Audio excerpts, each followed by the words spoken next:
Hello everybody, Terry Carl Joyedian here with Law 39, Hijack Your Body's Attention. And this is about conscious breathing. Really excited about this one.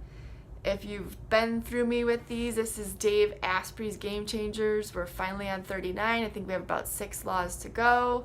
Please check out the other laws in the playlist if you haven't already. Each of them is awesome and powerful.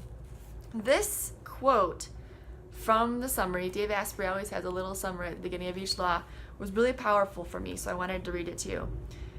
Breath controls your brain and your heart because a lack of oxygen will get your body's attention faster than anything.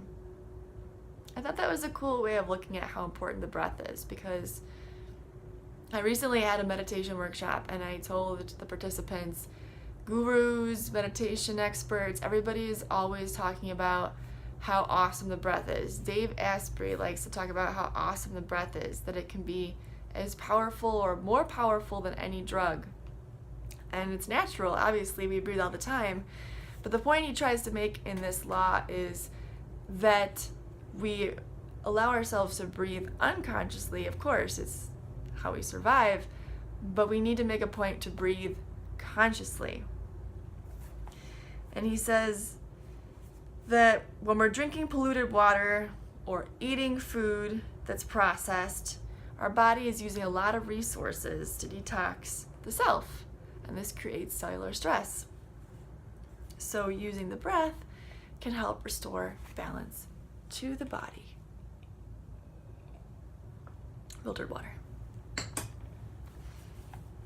Wim Hof is one of the experts that he talks to. They're always experts in each section. And Emily Fletcher is the other.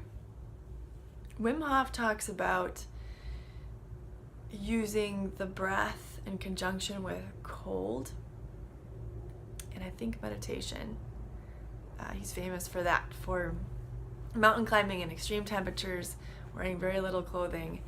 And one of the action steps at the end of this chapter is to finish a morning shower with 30 seconds of cold water, working yourself up to it. If you need to, going a little longer if you can. My sister loves this one. I'm not there yet, but currently the weather is changing a little bit, so maybe I'll give it a little bit of a try. And then Emily Fletcher talks about the balancing breath. Now, if you want to learn about breath, there's a lot out there. As I said, many people know the value of the breath, talk about the value of the breath. Dr. Andrew Weil is another great expert to listen to. I have one of his CDs. He's not mentioned in this book, but I would highly recommend him personally. But I really liked how the balancing breath was explained in this law. Emily and Dave talk about how we have 2 sides of the brain. We have the right brain and we have the left brain, and the left brain has been pretty much taking charge for a while for humankind. It's in charge of the past and the future and critical and analytical thinking. That's what we've been trained to use. But just as important is the right side of the brain, which focuses on creativity and problem solving and present moment awareness and intuition. We need both. It's important to be balanced, and that's why there's a balancing breath.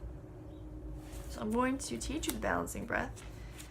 Dave recommends that you practice this for a few minutes a day, ideally before meditating. And I think the number was 15 times that they recommend it.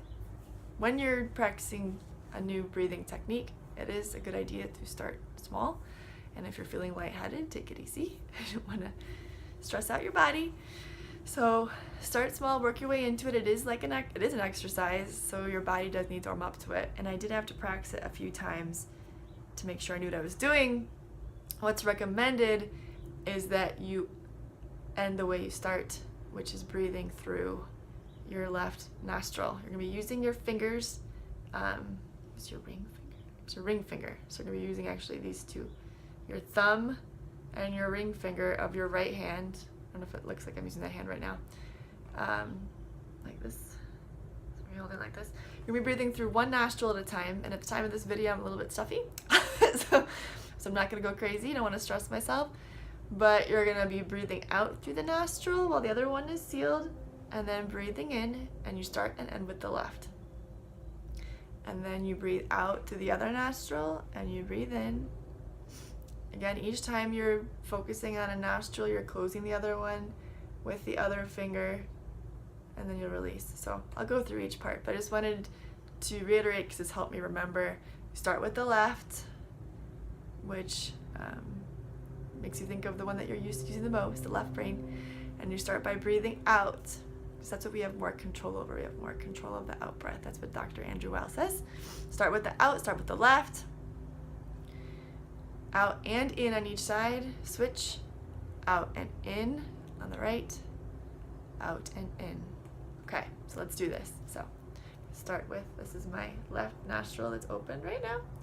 Breathing out. Breathe in. Switch out. Breathe in. Switch out. Breathe in. Switch out. Breathe in. Let's wrap up. Out. So I ended by breathing out through my left. That's what it is. Just remember, you start and end with your left with breathing out, and you're covering the other nostril while you're doing it, and you're out and in each side. Out in, out in, out in, out in, out. I do feel better, and I feel like I even cleared up a little bit. So I hope that was helpful.